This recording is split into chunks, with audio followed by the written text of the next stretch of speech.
Rod Wilson with the Raw Real Estate Podcast, where we strip down real estate investing and share the best tips, tricks, and strategies for rehabbing homes and creating value. And on today's call, we're going to get into timing the real estate market. I'm your host for the show, and today we're talking with Robert Campbell. Robert's a longtime real estate professional and selling real estate, investing in real estate, and he's the author and creator of the Real Estate Timing book and the Real Estate Timing letter. And I've read the book. It's a great read, interesting read, and we've I think caught Robert at kind of an interesting time in the real estate market. So Robert, how you doing today? I'm doing fine, Rod. Thank you. Thanks for joining us today. Before we get started, I have a question I like to ask all my guests, and it has nothing to do with real estate or timing the market, and that is, what is your morning routine? How do you start your day? I start my day, I get up at 5 o'clock every morning. I'm the son of a home builder, Rod. Home builders, as you know, are on the job at 7 in the morning. So this rolling out of bed at 6:45 just doesn't cut it. So I've always been up at 5. I get up at 5, jump right on my computer, of course, see the emails and everything that's coming into me, but also get to the blogs, see what the markets are doing on, the stock market, real estate market, all the markets all over the world. I track those all the time just because I've always been super interested in it. And I spend the first 3, maybe 3.5 hours doing nothing but reading on the internet. Then for the rest of the morning, I get in my car and go to the gym and lift weights for an hour and a half. Then come home about 11 o'clock and work for 2-3 hours. Then after that, I go to the beach and take a run, come home and work for the rest of the day. Wow. That's a rough life, I know. It's really rough. But I mean, that's what it takes. In other words, that's what it takes. And to be honest with you, and I'll tell everybody out there, I would do this even if I didn't do this for a living, because it's so fascinating. I really, really and truly, honestly love what I do. And it's like it's not even work. It's not even work. The markets are fascinating. It's like the biggest, other than women, it's probably the biggest challenge in the world. Yeah, I mean, that's the secret to life, what you've just explained. It's like you love what you do, and everything else just kind of falls into place. That's what I tell people. I say, these kids nowadays, because I work out with a lot of young kids that are trying to find their way in the world, especially these kids in their 20s, and I say, find something that you like doing. And that meets with your lifestyle. I mean, I come from a home building family that's self-employed. I've always been self-employed. My lifestyle is really, really important to me, and it's important to me to design a business that fits with my lifestyle. Well, 9 to 5 doesn't cut it for me. So I need something where I can do the things I want to do when I want to do them. But, if you really like what you do, you're going to take care of business. If you have to stay up until midnight and get up at 3 in the morning to finish things up, that's what you do. Yeah, my wife, it's a great life, and I really feel blessed to be able to, I found my calling in life, and I'm living my own dream right now. No, that's great. I was just going to say, my wife is interior designer, and it was about 10 o'clock last night, and I wanted to watch a little TV, and she wanted to work. She loves what she does, and she wanted to go work for the next 2 or 3 hours. So I think that's key, finding what you love, and absolutely. Everything else is just fun. Ask me, I'm 69 years old, and they said, Bob, when are you going to retire? And I go, because, they're wondering when I'm going to stop, writing my newsletters and speaking and writing research reports for people. I said, I love what I do. Why would you retire if you love what you do? That's right. What am I going to do? Go play golf? Why would you I'm too young for that. Why would you stop having fun, Why would you stop having fun? Exactly. Yeah. So whatever you do, it really is true. If you love what you do, then that there's a good chance that, you can do it for the rest of your life. And most likely, whether you like it or not, you're going to be living to be 85 or 90 years old. And I just, I'm going to live to be 100. And I took my net worth and divided it by 31 years and how I want to live. I'm still short, so I better keep working, Rod. That's right. Yeah. It's all about the lifestyle. You gotta maintain that lifestyle into the later years. Well, Yep. that's a good segue actually. Is maybe give us a little bit a quick snapshot of your background. My background. Okay. I jokingly tell people I was born on a building site, and that's not too far from the truth. My father became a home builder when he was 22 years old, or actually 21 years old. I was born when he was 22 years old, so I've been around the business my entire life, and that's why I know more about real estate cycles than anybody. I lived it. My dad, here in Southern California, he was a general contractor and also a spec builder. So when times are good, they're really good. When times were bad, we moved into a couple spec homes, Rod. Yeah. You know how that goes, right? Absolutely, I do. And so I grew up in the cycles. I started investing really very early in life, invested in real estate, and was heavily invested when I was younger, not so much now. I went to UCLA. I got a degree in economics from UCLA, even though I spent 10 times more time on the volleyball court than I did in the lecture hall. Then I went and got an MBA in finance. And since that time, I've been speculating not only in real estate, but in the markets. And about 14 years ago, I came up with the idea that after I lost a lot of money in a California real estate downturn, I said, this is crazy. Nobody saw this. Nobody told you to sell until a year after the market had already crashed. And they said, yeah, if you were smart, you would have sold a year ago. And did anybody tell you that in advance? No. So I started doing some homework and tried to figure out, looked at some indicators that would have given you advance notice about when the markets were going to turn. It took me about 6 months worth of research. I found 5 key indicators that did that, wrote a book about it, created a real estate timing model on it, and it's turned into a fabulous business since then. So why don't we dive into the model then? Tell us a little bit about the model and how it works. Okay, I probably initially looked at every indicator you could, jobless, the unemployment rate, all these different indicators that people like to throw around from time to time. I found that there was five key market indicators that are well correlated with price movement, because I knew the cycles for Southern California because I lived the cycles, Rod. I knew when prices peaked. I was a developer for 10 years. I built spec apartments in San Diego County in the 1980s, and so I knew when I knew when the cycles peaked, when they bottomed. So I looked at these key indicators and looked back and said, "Wow, this one really works. This one doesn't work worth a damn, but this one works.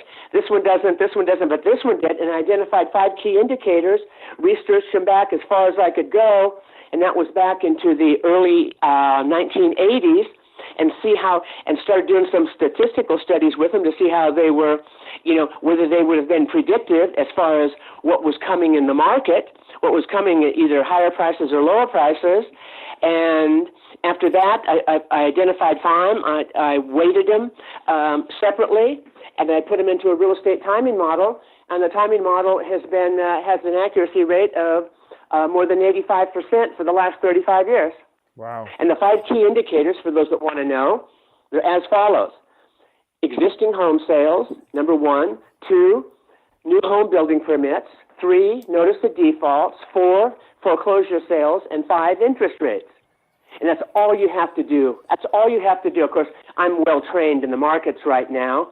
After studying it and writing a book about it, I can go to any city in the United States, and if you just give me those 5 key indicators and don't tell me anything else, and I can do trend readings on them. I can give you a health analysis of that real estate market, whether it's healthy, unhealthy, or unhealthy, within literally a matter of minutes, because I know it's just like a doctor reading a patient's vital signs. Right. You can tell if the person's sick or if he's healthy. And so these key indicators, that's all I need to know.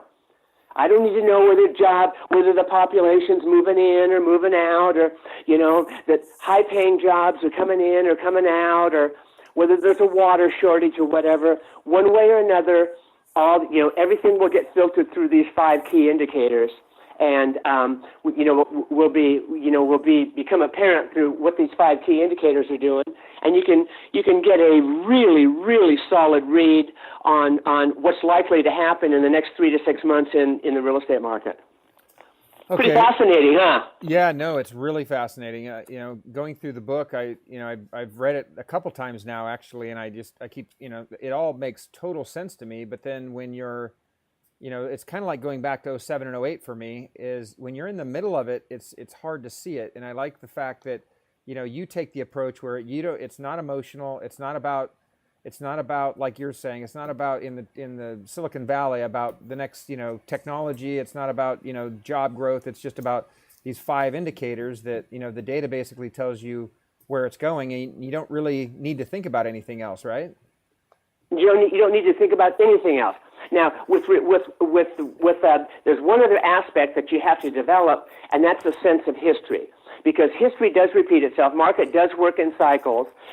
Bubbles do come and bubbles do go. So you can measure whether there's a bubble in the market using standard deviation analysis. And when there's a bubble, that really raises the red flag for you. Not that you should sell yet, but that when the turn comes, it's going to be a doozy to the downside. For example, what happened in California starting in 2006. We knew that was a bubble, but it was a bubble in 2004, and it didn't start crashing until 2006, Rod. Yeah. So with it, stayed with it until we got to the top. Then I said, hey, get out of this thing. The market's turned. And, I was no more that my key indicators were no more than a month or two off the peak values, the peak values in California during 2006. So they weren't great. Well, most of my listeners and followers are, in Northern California, primarily the Bay Area. And I do want to ask you about Southern Cal for, I'm looking at stuff out down there, but let's get Before we get into that, let me say one thing. Go ahead. My favorite baseball team is the San Francisco Giants. Oh boy. So you see oh boy. This game? Yeah. Good game, but I guess they can't win every year, right? Exactly. That's right. Yeah, I'm just. So I love the Bay Area. Yeah, so reading the most recent letter that I have, anyway, you talk about the San Francisco Bay Area being on one of those bubble markets, and so I thought maybe we can spend some time on that, and you can share with us what your thoughts are on where things are headed here locally, at least to me. Okay. So let's start with the Bay Area. That includes not only San Francisco City, but down the peninsula, East Bay, and over the bridge, right? That's the Bay Area, right? Right. As defined by Case Shiller. Yep. That prices have appreciated there over 80% in the last 4 years. And I'm using a rough, that's not, perfectly accurate, but it's close enough. In other words, the average annual appreciation during those 4 years was 20%. Rod, that's a bubble. That's a bubble. It's a huge bubble. And if you want to get to even a more extreme bubble, let's just look at the city by itself. Prices appreciated 100% during that 4-year period. That's 25% a year. The median priced house in the city now is what, 1.4 million or something like that? Right. Now, a bubble. Yeah, we talked about before. No question in my mind is that a bubble. And also to help from a standard deviation standpoint, also to identify it as a bubble, if you go back in the Bay Area, going back to, about 1990, and you look at affordability, you look at the affordability cycles, I think it's 1990, 2006, and today as we are looking at it. Affordability in the Bay Area, however it's measured by CAR, as long as they use the same measurements, it got down to 10%. It's at 10% right now. 10%. So what that means is this. I mean, is it a bubble? Yes. Is it going to turn, and is it going to be a vicious and sharp downward turn? Most likely, yes. Does that mean that you have to, put your property on the market, right now to get out of the market? Maybe, but maybe not. It depends on, that how big a gambler you are. But when this thing turns, especially in the city, at those housing prices, if you are, I would rather be 3 months early than 6 months late. No question at all. Now, let me just play devil's advocate or be the consummate optimist. It's, there's this limited land base. There's not a lot of there's not a lot of building area in the Bay Area, definitely the city, and you've got kind of a unique economic environment with jobs and companies and kind of the innovators. Obviously, you got Silicon Valley and San Francisco and pretty much everything in between. In fact, we've even seen tons of growth with some of the new startups and whatnot in the East Bay. It's pretty unique in that you've got limited land base and housing. You've got a very high income work base. You've got very low unemployment. I mean, I know what you're going to say, but I just keep thinking it's almost like it's its own environment, and there's nothing like this on the planet.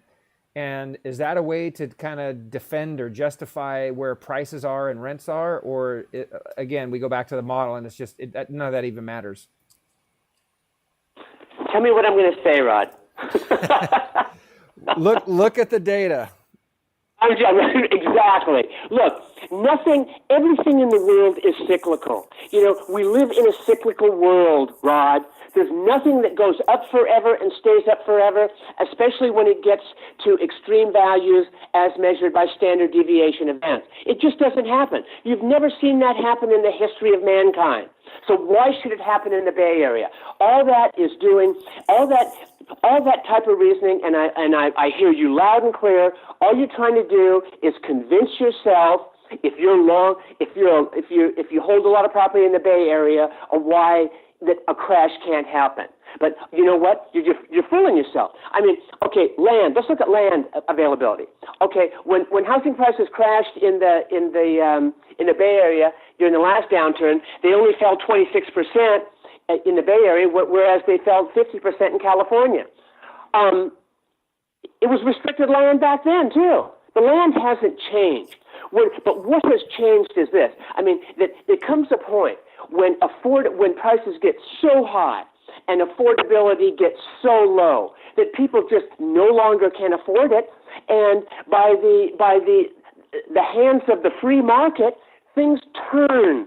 That's just the nature of markets. And you just have to accept that wherever you're at. I mean, that they say, you could say the same thing about Aspen, right? Aspen, Colorado. Beautiful place. Most magnificent ski, place in the United States. Limited land, blah, blah. Only the rich and wealthy live there. Strong hands. I live down here in San Diego. Have you heard of a place called Del Mar? Do you know where Del Mar is? Yes. Okay, there's 72 Beautiful. Homes in Del Mar that are right on the beach. And I'm talking the sand. Only 72, right? Right. Now, that's a pretty damn nice place to live. And those 72 building sites, that it's been 72 for the last 100 years. Those homes were valued at $15 million at the peak of the market cycle in 2006. And they're owned by very wealthy people, ball players, second homes, and you would think those are pretty strong hands, right? Right. Housing prices dropped from 15 million to 8 million during the downturn. Tell me why that happened. Yeah, amazing. None of those people had to sell. I mean, were any of those people forced to sell? I mean, were those weak hands? No, they're strong hands. But nevertheless, prices fell because they weren't worth $15 million. They became overvalued relative to the state of the local and national economy, and it's just what happens. It's just what happens. So don't try to rationalize it. Just look at markets for what they are, and try to make and profit from them. But don't interpret and say, oh, this can't happen. It's different here. It's never different anywhere, Rod. It never is. Never say never. I'm older than most of the people that invest in real estate by far. I've seen more than most of the people that invest by far. I've seen the excuses over the years. I started investing in the stock market when I was 18 years old. And I asked my dad, I said, Dad, how do you make money in the stock market? And I said, he goes, you buy low and sell high. And I said, how do you do that? And he goes, that's what everybody wants to know. And so it's really been a lifelong obsession and interest with me. And so pretty soon you just have to be a realist. You know what I'm saying? No. This is the way the world works. Right. Well, what Bay Area down. cities? Yeah, what cities do you think are the most overpriced? Is focusing on the Bay Area? Well, let's look at the Case-Shiller 20 cities, because I follow those most closely. San Francisco is the only city that's statistically in a bubble. And two other, semi-bubble markets I would classify, interestingly, are Midwestern cities, as Denver and Dallas. All of a sudden, these cities have caught fire. Midwestern cities are normally, there's hardly any volatility to those. But for some reason, those have caught fire this time, and they are really, really doing well. And maybe throw Portland in there. But those markets are overvalued. And when I say that they're potentially bubble cities, what I mean by that with Portland, Dallas, and Denver, when the next downturn comes, they are going to fall more than the national average, not less than the national average, which is usual for cities like that. See, California, as you probably know, is the land of boom and bust. During the up phases, up cycles, California real estate prices appreciate the most. And you go back to you go back 50 years with this. During the down cycles, we depreciate the most. So California is the most ideal state in the country to employ market timing because the volatility is so great. Right.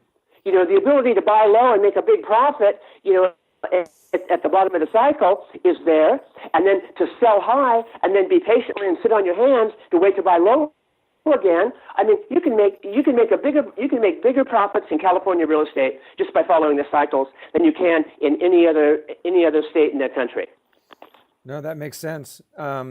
So what city, I don't know if you get this granular with the model, but what cities or are there cities in the Bay Area where you see the most opportunity, meaning it's not an absolute bubble like a San Francisco, but there are some what we would consider relatively, and I'll use that word strongly, relatively affordable in the Bay Area that seem like they have a little bit more upside than others, just because places like Redwood City or some of the East Bay cities are just more affordably priced.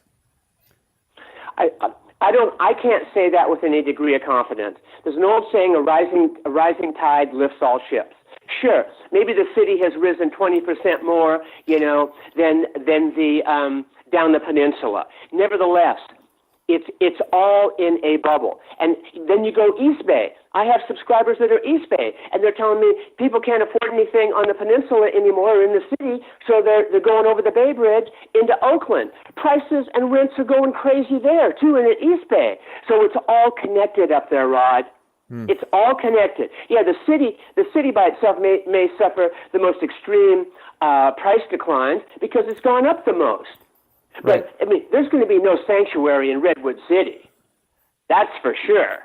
Right. No, that makes sense. In what I've been doing and focusing on, it's very hard to find anything that's a deal in some, like San Francisco or Palo Alto or Cupertino. So, we've kind of been focused on some of these other markets, but no, it makes total sense that, the tide, rises, I guess, across all cities. Or falls, I should say. Yeah. Because that I have some subscribers up in the Oakland side on the East Bay, and they're saying, that I don't, 6 months ago when I started writing about the Bay Area being a bubble, that I got a few calls, and he said, yeah, but that's not going to happen in the East Bay, and I go, yes, it is. I go, the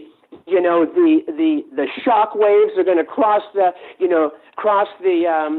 San Francisco Bay into Oakland, into Berkeley, all those areas, because they're all connected. And after 2 or 3 months, you know what the consensus is, Bob? I think you're right, because those prices are elevated.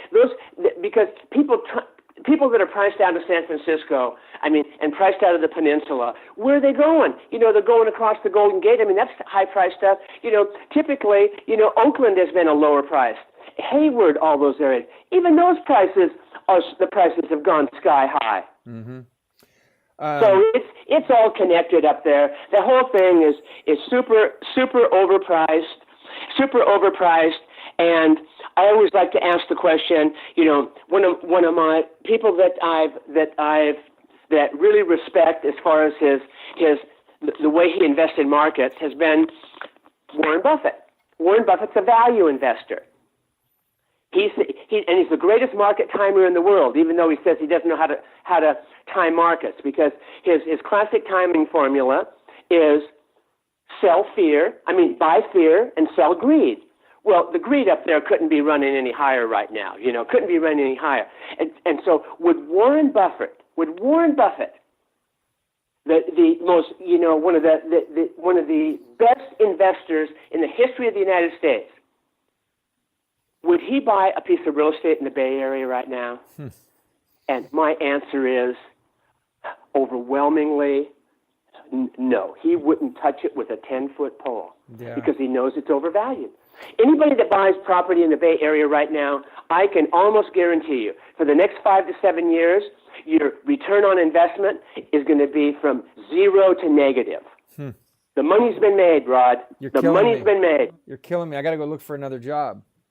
Well, now you're on the sell side. It works both ways.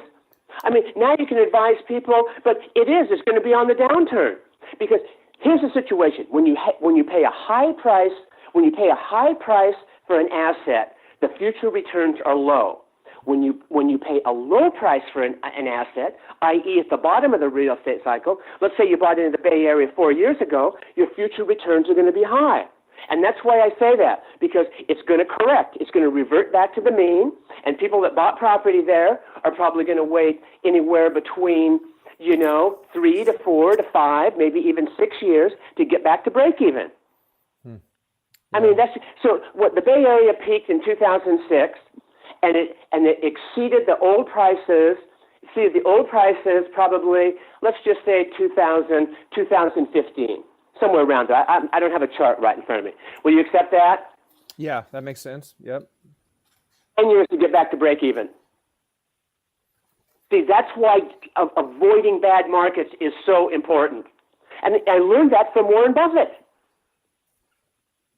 Pay high price, low future returns. See, the ideal time to buy a piece of property, the ideal time by far, and I know this takes a lot of patience, and it takes a lot of discipline, but to buy it at the wait until you can buy it at the bottom of the real estate cycle, until you have what Warren Buffett calls a big margin of safety. Because if you buy at the bottom of the cycle, at or near the bottom, even if things go lower, how badly are you going to get hurt falling off the curb?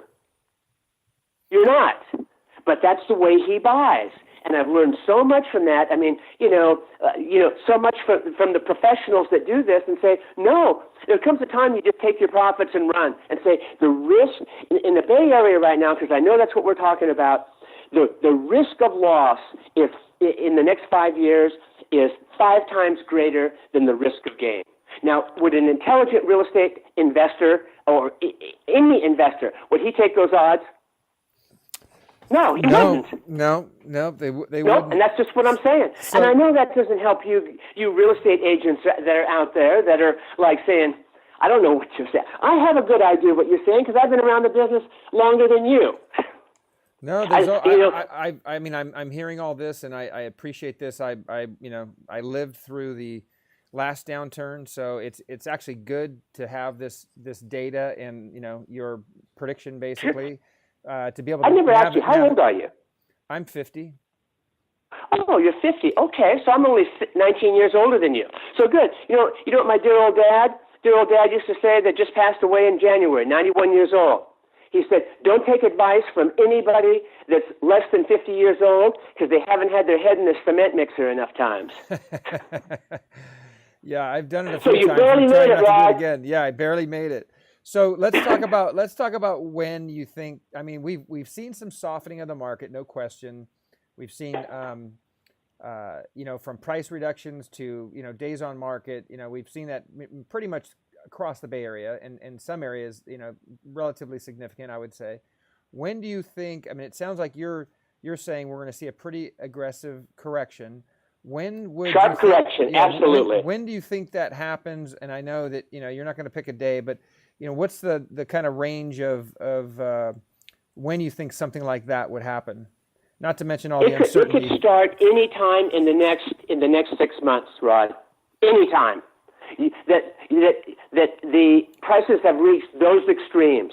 And I want to give you an example of what's happened. There's another city, West Coast city, not in the United States, but in Canada, was performed even better than San Francisco. And that's the city of Vancouver. Up, up, up, and up. Foreign money kept pouring into it, just like foreign money's pouring into the city, I hear. 35% of all sales in California are from Chinese, so it's pouring into the market. But the median price home in Vancouver, I forget what it got. I haven't looked at a chart in a while. Incredible, $1.5 million, $2 million, whatever. And Vancouver certainly no San Francisco as far as like being a financial center of the world. Right. So prices in 2016, peaked in February of this year. They stopped going up and started going sideways.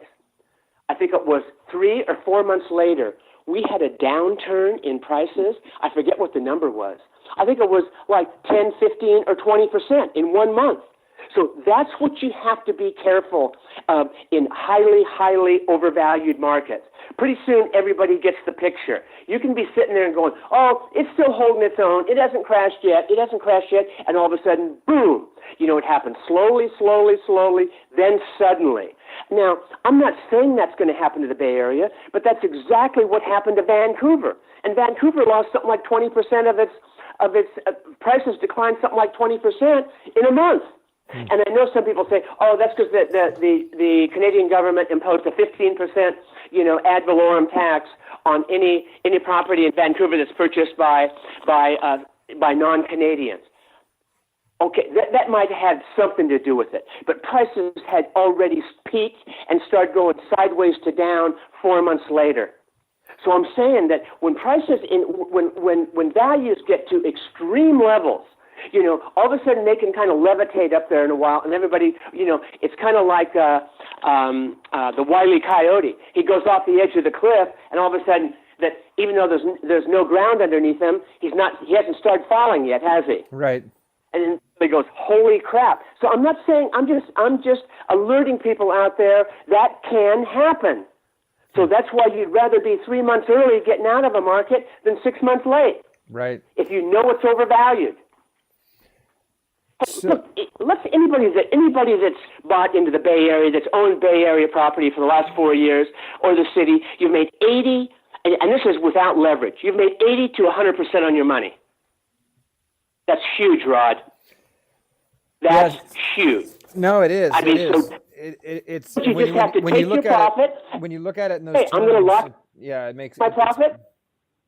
There's other things you can do with your money besides invest in Bay Area real estate. That's not the only game in town. Well, I wanted to ask you about what you thought about Southern California, LA, Orange County, and down where you're at, San Diego. Okay. So what about it? The trend is still up. But prices aren't elevated like they are up in Northern California. Not nearly so. But the trend is still up. They're not bubbles. But are they going to take a downturn? Absolutely. But not like the Bay Area is. Not even close. But they're going to turn down. I would say the price declines are going to come into, in Southern California, I would estimate them to be, maybe 40, 50% less than you're going to see up in in Northern California. And then, with all this uncertainty with the election and, how does that play into it? I mean, is it going to matter who gets in office at this point, or is it you think the market has kind of adjusted for that? Or is that going to be another trigger to make this, this downturn happen faster? I don't think it's going to matter at all, Rod. Okay. And then I don't think it's going to matter at all. What do you think about rates? Interest rates? I'm so glad you asked.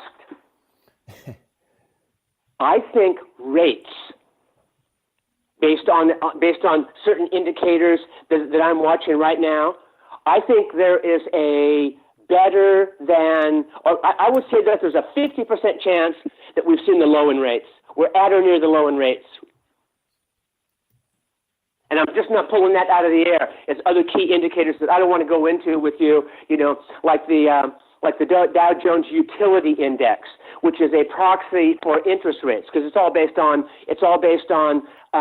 yields. It trades off of yields, not potential capital gains. The utility index made a 3 standard deviation event, a market event about 2 or 3 months ago, which means the utility index is grossly overvalued, which means yields, these low yields, are way too low compared to the long-term norms, and they're going to reverse. In fact, if you look at the utility index, it has almost made new lows for the last 2 weeks, and interest rates are creeping back up. Rod, interest rates are going to go back up again. They are going to go back up again, I promise you, because the whole world,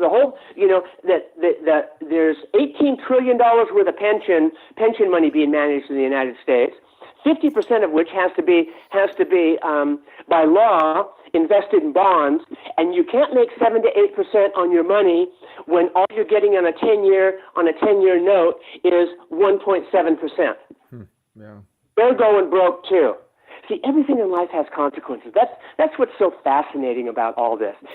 All of a sudden, it's like you push on a balloon someplace and you think, oh no, that's going to have no effect. Yes, it does. Something happens on the other end.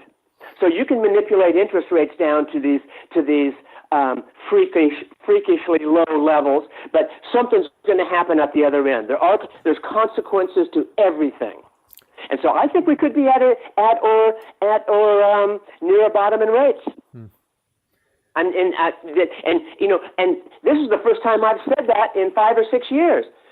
I've been writing my timing letter for 14, but I keep saying the trend is down, the trend is down, the trend is down, and it was only like a month or two that I wrote my subscribers and said, and based on this, and this evidence that you can see right here that I'm showing you, I think rates could be in the process of turning now. I hadn't said that in 5 years. So everything has its day, Rod. Yeah, no, I know. I guess you got to pay the piper at some point, right? Exactly. So exactly. You had mentioned right? in your most recent letter, and this is now a little bit dated, obviously, but you had mentioned that. What month is that? So what month is that? So I know what you're talking about. I have the July 15. Okay. All right. So you mentioned that the San Francisco Bay Area is in a bubble, but then you also mentioned that it was in an uptrend. Can you explain what you're thinking there, and has that changed? Sure. No, it hasn't changed, but it's because as I mentioned earlier, I said the California housing market and the U.S. real estate market were in bubbles, statistically in bubbles in 2004, 2005. But the market didn't collapse until a year or two later. The trend was still up. But nevertheless, you had to be aware that was a bubble, and when the turn came, it was going to be an extreme move to the downside, which it was. And so it's the same in the Bay Area right now. But nevertheless, see, I not only follow trends, but I use momentum indicators to determine whether the trend is getting stronger or whether the prevailing trend is getting weaker. And you mentioned it, Rod. And I don't know what indicators you're looking at, but the key indicators that I'm looking at, the momentum indicators for the Bay Area are getting weaker right now. The uptrend is losing strength. Mm-hmm. I mean, prices are still rising, but I mean, look at what's happening in the Bay Area a year and a half ago. I mean, housing prices in San Francisco were up 13% or something year over year. Now they're down to 5 or 6. Right. Losing strength. And pretty soon it's going to be 3 or 4, then 2, then 1, then it's going to go to 0, then it's going to go to -2, and everybody's going, you know what? I should have sold, and then I should have sold 6 months ago, and then of course nobody's going to want to drop their price or anything if they haven't sold it, and then now we're on the downside where you have to aggressively price your property to sell it. Right. So it's always good. The most important point that I can make, to the listeners, try to stay ahead of the curve. Try to stay ahead of the curve. And I'm telling you this from somebody that, not because I read it in a book, I've spent my whole life around markets, around real estate. And I know staying ahead of the curve is what makes the difference in the long run between, super successful people and average people, and in some cases, the people that fail miserably. They're so far behind the curve, it's unbelievable. I remember when I was in pilot training, flying jets, that when I was flying jets, and a jet engine, when all of a sudden you go throttle all the way up, that jet engine, it's not like an engine on a car where it just goes whoo and takes off. All of a sudden, the turbines have to start winding up. You go full throttle ahead, and the engines start to go and pretty soon, it takes a second or 2 or 3 before you get up to full speed. Well, if you're behind the curve on flying a jet and you get in trouble and all of a sudden you need some power to get you out of a dangerous situation and you hit the throttle then and you don't have any time on your hands, you're screwed. You're screwed. The power won't get delivered to you in time to save you. And that's why you got to. That's the expression when you fly is you got to stay ahead of the airplane, because the airplane doesn't respond as quickly as your needs do. Right. No, that's. I was going to ask you. What kind of advice could you give to listeners, investors, real estate professionals about advising their clients or themselves not getting stuck in this what we're talking about as being this future downturn and. The best advice, and I'm so glad you asked. The best advice I could give somebody is this, and this has been proven conclusively in not only the kind of work I do, but other work.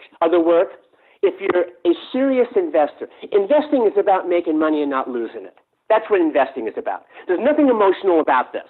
Right? You own rental property. Do you own rental property because you just enjoy taking tenant calls and managing property? If you do, you need more psychiatric work. You do it to make money. And if you want to make money in the market, listen to data. Listen to data. And it's not only in the markets. This has come down to science and everything else. It's been proven for like medical doctors. You could have a medical doctor that's a specialist in oncology, in identifying and treating cancer, that's had 25, 30 years in the business. And he can probably see all of a sudden he goes, yeah, I've seen this many times before. I don't need to run any tests. Okay, I can understand that position. They kind of get lazy. They kind of get, overconfident and all those things. But the doctor, that same 30-year doctor that says, okay, I think this is what it is, but I'm going to run these 5 tests on you just to confirm, what I'm thinking. The doctor that runs the tests will be more successful in treating the oncology in 90% of the cases, Rod. Yeah. 90%. So, and what's the difference? Pure data. He's going to run tests on you and say, wow, whatever they do, white blood cell or, I'm no doctor, I can't tell you. But nevertheless, because I read the book and I'm staring at it right here in front of me, it's called Super Crunchers. Why thinking by the numbers is the new way to be smart. And it is the new way to be smart. Hey, yeah. I'm no Mensa IQ by any means. I have a higher than average IQ, but the fact that I just focus on the numbers makes me a lot better investor than probably 95% of all people. It's that simple. So that's the advice I would give people. Follow numbers. The data's data speaks 10 times more loudly than opinions. No, it's been very enlightening, and when it comes down to it, and these are times are challenging for people in the market, because when you're in the market, you're not looking that far ahead, number one, or you're trying to, and the other thing is you get kind of caught into what people are saying and doing that's basically right in front of your face, meaning it's kind of a day by day thing on how things change, inventory levels, but taking a more of a broader look at this and looking at the data that you're looking at. Exactly. Take a macro, I'm really enjoying this conversation and the way you're looking at it. I can tell you're really smart, because take a macro view of things. Don't sit there being on the ground has its value, but flying at 30,000 feet perhaps has greater value, because you can see the big picture, Rod. No, it helps a lot. You get caught up in all the emotion, which way the gazelles are running down on the street. One day everybody's exciting. Hey, I've been in your position before. I've been down on the street representing buyers and sellers. And I know how positions, all of a sudden 1 month, your phone's ringing off the hook for people that want to buy or want to sell. And the next month, the phone doesn't ring at all. Have you ever noticed how that happens? Yeah. That's all short-term noise. That's all short-term noise. That's not the big trend. So if you fly at 35,000 feet and you're looking down, you can see the forest. You can see the forest, and that's what matters the most, the big picture, not what's happening day to day on the street. Oh, yeah. Oh, I think things are good. One agent goes, I think things are good. My business has never been better. Yeah, you're a sample size of one. How about the other 50,000 agents? So you can't generalize from what one or two people are saying. You need to be flying high so you don't see that person, but you see the big picture. Right. No, it's a very interesting time, no question. Absolutely. Like Warren Buffett, there's two rules of success in the market. Rule number one, don't lose money.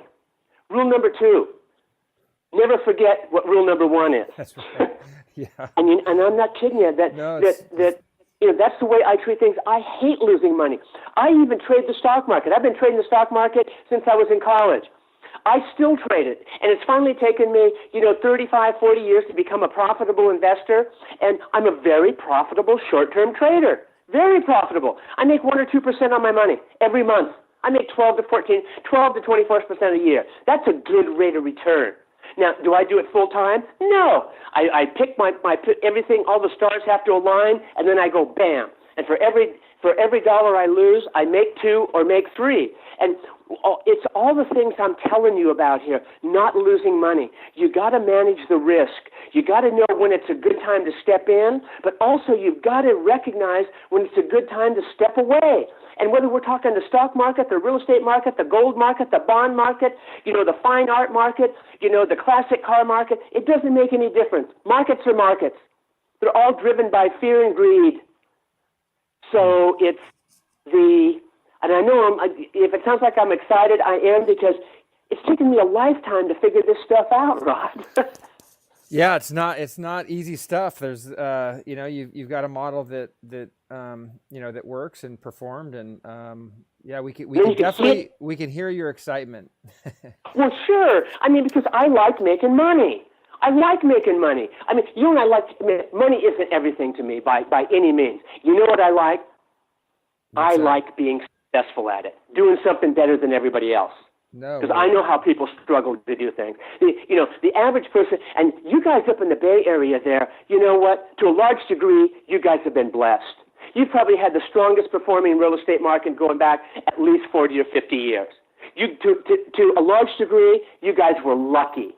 You didn't know this was going to happen 50 years ago. Now you're sitting right in the middle of it. Right. And you just got lucky, which is fine. But, don't let those profits slip away when they're available, and let them and think like, gee, this is going to go on forever and ever and ever. We may have a slight downturn. Then prices in the city are going to, go up to 2 million, then to 2.5. The chances of that happening, if that happens, things are really, really, then even a bigger fall is coming. So life is all about first thing is identifying what the trend is, identifying, then that if a market's in a bubble or not, and the trend is likely to turn, but also identifying when the opportunity is. And the best buying opportunities, even for the buy and hold guys, like Warren Buffett. Warren Buffett's a buy and hold guy. Okay, but does he ever buy at market peaks, even though he knows that he's going to be holding on to a stock or asset, for the next 10, 20, or 30 years? Never. He always buys at the bottom. Yeah, and so all of a sudden he buys at the bottom and it goes up 50%, then the crash, it falls 30%, then it goes up 50%. He's got that margin of safety. See, most people, especially in real estate, because that's what we're focused on now, a lot more people buy at the top than buy at the bottom, Rod. Just study the volume. Look where the volume comes in. Look at the volume in the Bay Area in 2012. How many home sales there were compared to today? There's probably 2 or 3 times as many sales today at today's high prices than there were 4 years ago at the low prices. That's how people get screwed. Actually, There's what's more amazing, people at the top transacting at a high price than a low price. Yeah, I've seen that more in the stock market, but it's actually been relatively flat for the last 3-4 years. The volumes. In the Bay Area there? That's right. Yeah, I mean, definitely the South Bay. I can't really speak to that kind of data up in the city, but in the South Bay, we've kind of seen that. So let's even look at on a national basis. On a national basis, if you go back to 2000, on the Case-Shiller 20 City Index, back at the bottom in 2012, I mean, I don't know how many home sales there were in the United States. I can't remember it because I just don't remember stuff like that. But if you look at the number of home sales today, when housing prices are up 38%, there's a hell of a lot more today than there were then, right? Yeah. So what that means is more and more people are piling into this market driven by greed as opposed to fear. Yeah. No, I think so that's accurate. It's just the nature of things. It's fascinating. That's why I'm writing a second book. It's called The Art of Real Estate Timing. Because I've probably doubled or tripled the level of my knowledge since I wrote my first book 14 years ago, and I've got to share a lot of these new things with all my followers. Well, I really I appreciate you joining. Rod. No, I really appreciate you joining, Robert. This has been, like I said, very enlightening and good info. You can reach Robert at realestatetiming.com. I appreciate everybody for joining us today. If you like what you've heard today, you can go to diversifieddevelopers.com and sign up for our newsletter. And then you could also like us on Facebook, and it's facebook.com/diversifieddevelopers. Thanks again, Robert, and thanks to everybody for joining, and we'll see you on the next podcast. Okay, Rod, thank you very much. Enjoyed it.